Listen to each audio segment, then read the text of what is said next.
sad event of a couple who potentially bought a home together. What are the rights of married versus unmarried couples if it comes time to sell the property?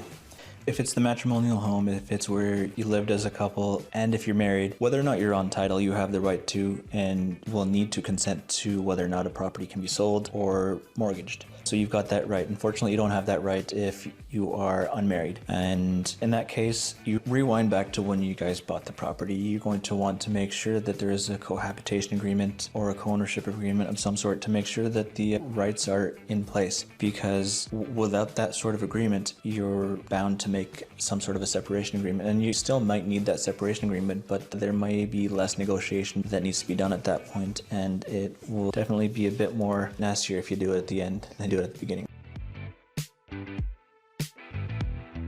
With the market changing so much, potentially we have clients who have bought a home during the peak of the market, 2021, early stages of 2022, but sadly now have to sell the home for one reason or another. And with the change being so much and the drop in the market, they may actually owe more than the home is worth. What should they be doing in that case? In that case, you've got to really open your mind to the different options that might include adding someone on title to make sure that the payments can continue, maybe reformatting how you see your ownership of that property. You might want to tag on a family member and have them join the investment, and it might just have to be a family member because it's a principal residence, it's where you live. You're going to want to make sure you keep that as much as possible.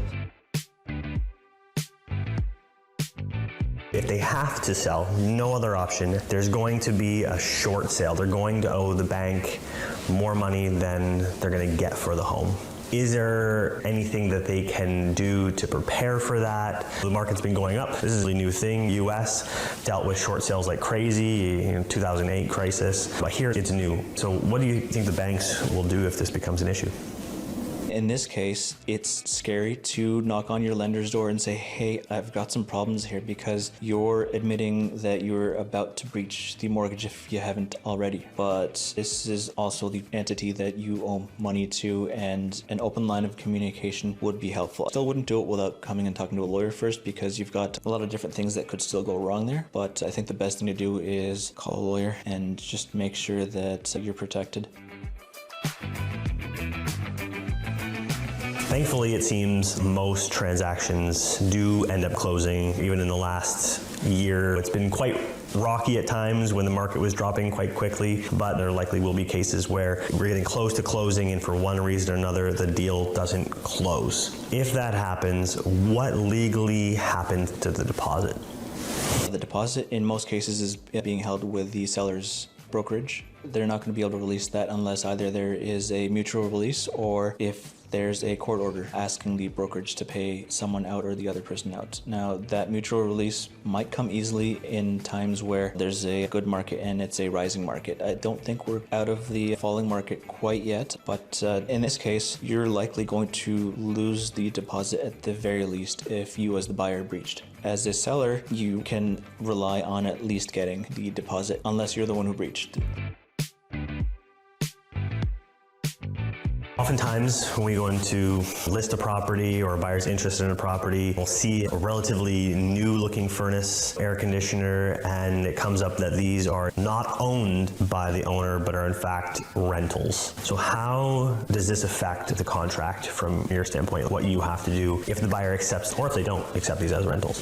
If they're accepting those as rentals, the agreement will also need to be clear as to whether or not they're accepting it as a lien as well. Are they accepting the related lien if there is a related lien? So a lot of times when owners are setting themselves up with a deal like that, they'll have to read that contract clearly. A lot of times the related companies can be fairly predatory about this, so that conversation doesn't always happen the way I'd like it to happen.